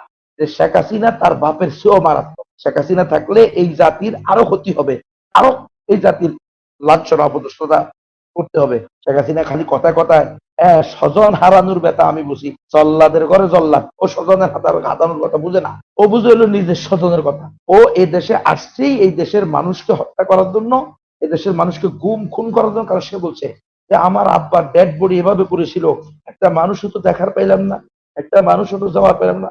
তোর আব্বা তো ওই সময় পাস নাই, এখন যে তোর আব্বার রে ধরে মানুষ পেশাব করছে তোর আব্বার মাথার উপরে, ভাস্কর্য মানুষ এখন যে ভাস্কর্য বইরে বইরে পেশাব করছে, কেউ ধরতে পারছো, অধ্যক্ষ কেউ পাইছো নি, বলতে রে বাবা এটা কাজ করিও না, এই কথাটা বলতে দেখছো, পাইবে না। তোমাদেরকে আলেম ওলামারা বলছিল এই কাজ করিও না, তোমাদের শুনতে ভালো লাগে না, আলেম ওলামাদেরকে আরো বেশি টর্চার করছো। এখন তোমার আব্বার খুব সম্মান পাচ্ছে, ই মিছিল দিছে, তুমি কে আমি কে, রাজাকার রাজাকার, কে বলেছে, কে বলেছে স্বৈরাচার স্বৈরাচার। তুমি যদি জঙ্গি বলতা তো মানুষ এটাও বলতো, তুমি কে আমি কে, জঙ্গি জঙ্গি, কে বলছে, কে বলছে, খুনি হাসিনা, খুনি হাসিনা, খুনি হাসিনা জঙ্গি বললে জঙ্গি হয়ে যায়। এই দেশে পুরা দেশটাকে একটা টর্চার সেল বানায় ফেলছে, পুরা দেশটাকে একটা জেলখানা বানায় ফেলছে। আল্লাহ তাআলা তার উপরে গজব পাঠাইছে। যাই হোক, কিন্তু আমাদের জেলখানা অনেক ওলামায়ে কেরামের, সাধারণ মুসলমান তৌহিদবাদী, নামের মিল নাই, এলাকার মিল নাই, বাপের নামের মিল নাই, এমন লোককেও সে বাস গ্রেনেড হামলা মামলা, এই মামলা সেই মামলা দিয়া ঢুকায় ছেড়ে দিছে। আরো একটা কষ্টের বিষয় আমার কাছে লাগছে, যে এরা যারা আসলে যদি হত্যা করে থাকে, এদেরকে ফাঁসির রায় দেওয়ার কোনো অনুমতি নাই।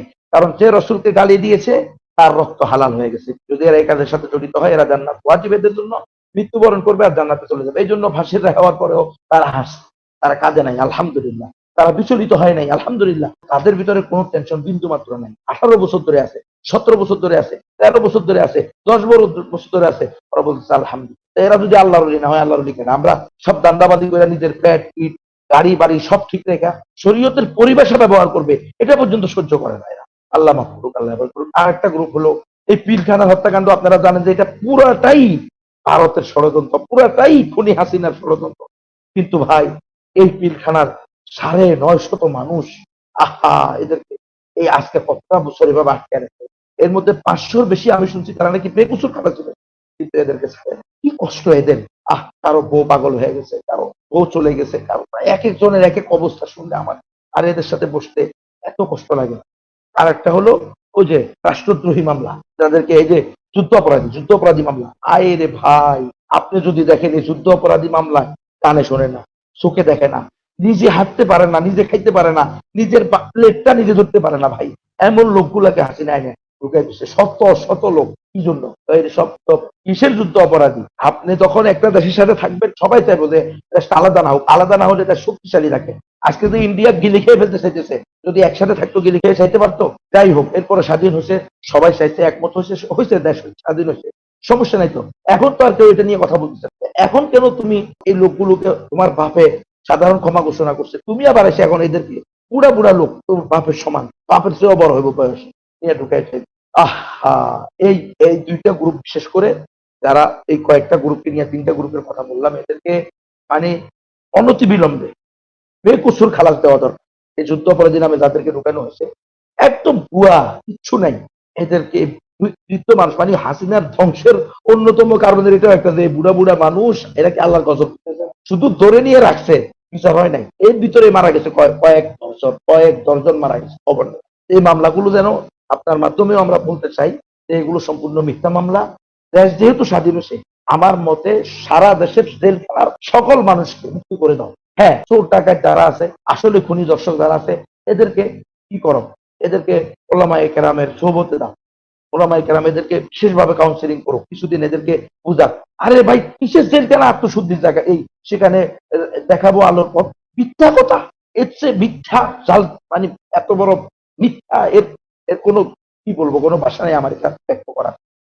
পুলিশ, কারারক্ষী, জেলার সুপার, সুবেদার, ডেপুটি, মানে নিম্ন থেকে উচ্চ সবাই সেখানে ইয়াবা ঢুকায়, সবাই সেখানে মদ ঢুকায়, গাঁজা ঢুকায়। সবাই করে না, কিছু লোক ভালো আছে আলহামদুলিল্লাহ। অনেক কারারক্ষী, অনেক জেলার, অনেক সুপার, এরা ভালো আছে। আমি এটা বলি না সবাই, তবে বলতে মানে আমি সব ডিপার্টমেন্ট, সব উপরের থেকে নিচের সব ডিপার্টমেন্টের লোকে কিছু কিছু এই কাজটা করে, এই চুরি কাজ করে। আর বললাম না, মদের বোতল সরাসরি নিয়ে দিয়ে আসে ওখানে জেলার নিচে, আমরা নিজেরা দেখছি, আমাদেরকে মানুষ বলছে দেখেন, ওই যে ব্যাগে করে নিয়ে যেতেছে, ওই ওখানে দেওয়া হবে। তাহলে এটা কিসের আত্মশুদ্ধি জায়গা?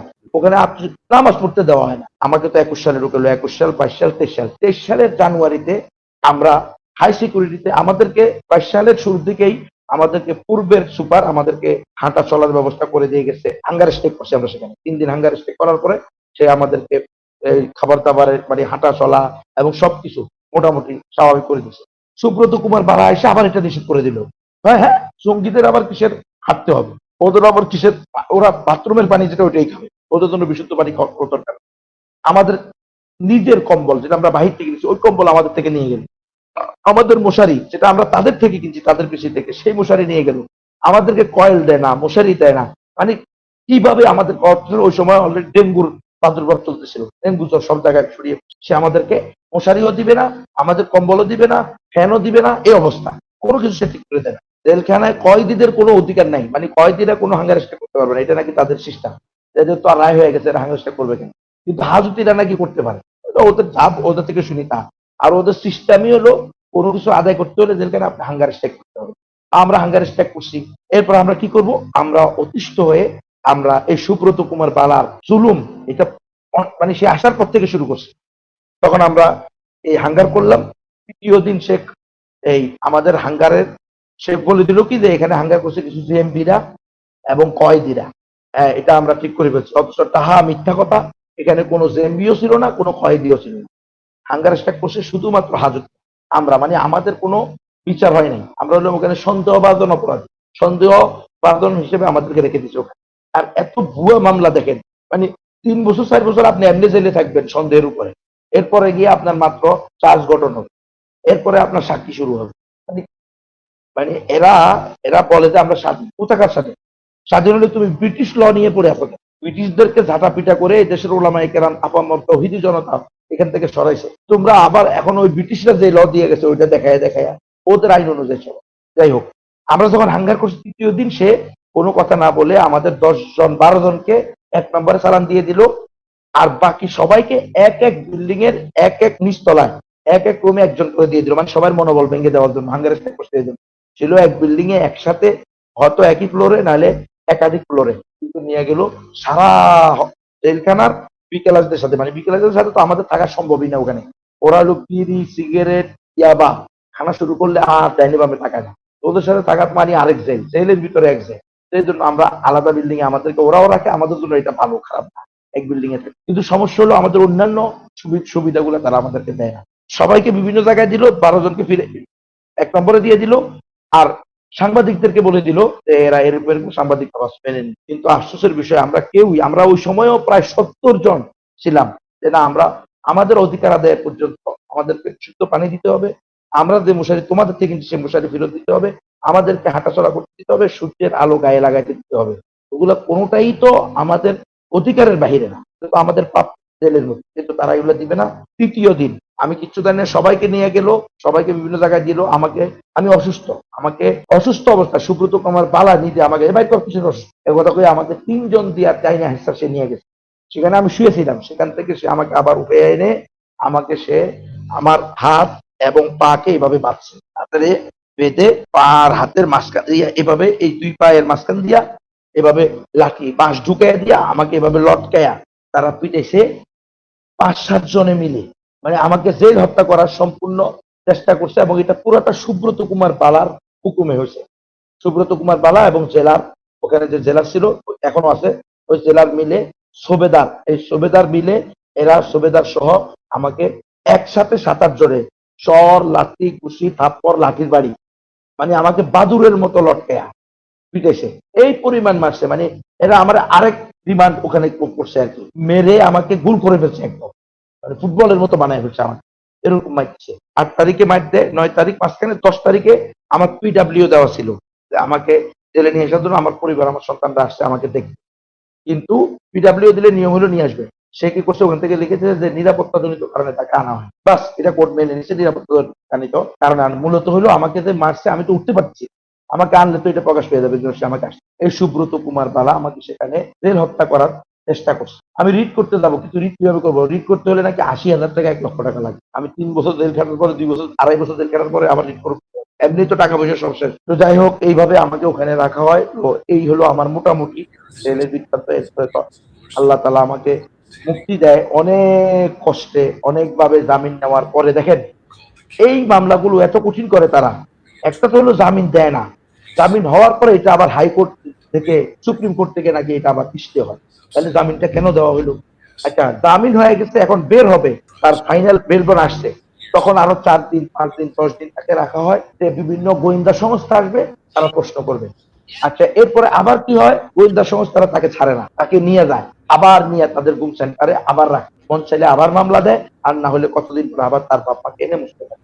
আমাকে এখান থেকে আবার নিয়ে গেল জেলখানা থেকে, আমি জামিন অনেক দিন পরে জামিন পেলাম, 2 বছর 8 মাস পরে, 32 মাস একদিন কম, 32 মাস পরে জামিন পাওয়ার পরে আমার নিয়ে আবার ওই সিটি দিছি, কাউন্টার টেরোরিজম, ওই আসাদুজ্জামান আবার আমাকে সেখানে নিয়ে রেখে দিল 4 দিন। চতুর্থ দিন রাত্রে আমাকে আমার পরিবারকে এনে, আমার ভাইকে, আমি যখন ঘুমে থাকি তখন আমার পরিবার নোয়াখালী, যেহেতু আমাকে নোয়াখালী থেকে দোষে, নোয়াখালী মাইজদি থেকে মাইজদি সদর, ওখানে আমার পরিবার, আমার ভাই, আমার স্ত্রী, আমার বোন, আমার ভাতিজা, আমার বাগিনা, আমার শ্যালক, তারা যায় জিডি করার জন্য। এমন খারাপ আচরণ তারা আমার পরিবারের সাথে করে, আমার ভাইকে, আমার স্ত্রীকে, আমার বোনকে তুচ্ছ তাচ্ছিল্যের সাথে এমন আচরণ করে। জিডি করা তো এটা আমার অধিকার, আমি এই দেশের নাগরিক, আমাকে তারা পাচ্ছে না, জিডি করবে, জিডি নেয় নাই, যেদিনে নাই। এরপর আমার 14 গ্রাম থানা জিডি করতে গেছে, সেখানেও আমার পরিবারের সাথে খারাপ আচরণ করছে এই ওসি। তো যাই হোক, আসলে আমার হলো যে আমার কোন দুশ্মনকেও আমি এইভাবে নিরপরাধ জেলে রাখ বা গুম হোক, এটা আমি চাই না। তো আল্লাহ তাআলা যেন সকল নিরপরাধ মানুষকে এবং আল্লাহর খালেস মুখলেস বান্দাদেরকে আল্লাহ তাআলা অতি দ্রুত তাদের তাদের পরিবারের কোলে ফিরিয়ে দেয়, তাদের মায়ের বুকে ফিরিয়ে দেয়, যে কোনো ভাবে হোক নিরপরাধ মানুষগুলো মুক্তি পাক, এটা আমার মানে আকুল আবেদন দেশবাসীর কাছে, মুসলিম উম্মার কাছে। সরকার বলেন যারা আছে, তারাই দায়িত্বশীল আছে, যারা মনে করে যে তার একটা কথায় বা তার একটা পদক্ষেপে একটা লোক মুক্তি পেতে পারে, আমি মনে করি এটা তার দায়িত্ব, ইমানি দায়িত্ব, নৈতিক দায়িত্ব, মানবতা। যদি মানবতার কথা বলো, সেটাও দায়িত্ব। কিসের মানবতা? এগুলো কি মানবতা? আমাদের সাথে যে আচরণ করা হলো, এগুলো কি মানবতা? রফিকুল ইসলাম মাদানির সাথে যে আচরণ করা হলো, এটাকে মানবতা বলে? এটাকে সভ্যতা বলে? এটাকে ডিজিটাল বলে? এটাকে স্মার্ট বলে? আল্লাহর কাছে পানা চাই, এমন সিঙ্গাপুর থেকে, এমন স্মার্ট থেকে, এমন ডিজিটাল থেকে আল্লাহর কাছে পানা চাই। এই লোকগুলোর মুক্তির জন্য আপনারা সবাই চেষ্টা করুন, আল্লাহ করুক। যে জসিমুদ্দিন রহমান আপনি বলেছেন, আল্লাহ তাকে রাজা খায়ের দান করুক, এরা সহ যারাই আছে সবাইকে আল্লাহ তাআলা কল্যাণ করুক। জি, প্রিয় দর্শক, আমরা সকলেই সেই প্রত্যাশা করি যে বর্তমান যে সরকার, তারা আগের যে ইসলাম বিদ্বেষী সরকার ছিল তাদের কারণে যেসব আলেমরা এখনো পর্যন্ত জেলখানায় দুর্বিষহ জীবনযাপন করছেন, তাদেরকে খুব দ্রুততার সাথে, একেবারেই ১ সপ্তাহের বেশি নয়, ১ সপ্তাহের মধ্যেই যেন তাদেরকে ছেড়ে দেওয়া হয়। আর একটা দিনও যেন তাদের জীবনের গুরুত্বপূর্ণ সময়টাকে নষ্ট না করা হয়। প্রিয় দর্শক, আমিন, আমিন, আমিন। যেই বর্ণনা আপনারা শুনলেন, এই একই ধরনের বর্ণনা বাংলাদেশের প্রতিটি মাদ্রাসা, মসজিদ, জেলখানা, ডিবির যে কার্যালয়, প্রতিটি থানার প্রতিটি দেয়াল, ইট এর সাক্ষী। আমরা চাই না সেই দুর্বিষহ জীবন আর কোনোদিন বাংলাদেশের আলেম সমাজের জন্য নেমে আসুক। আমরা সুন্দর, সব ধর্মের মানুষের সহ অবস্থানের একটা বাংলাদেশ চাই। সবাই ভালো থাকবেন। আল্লাহ হাফেজ।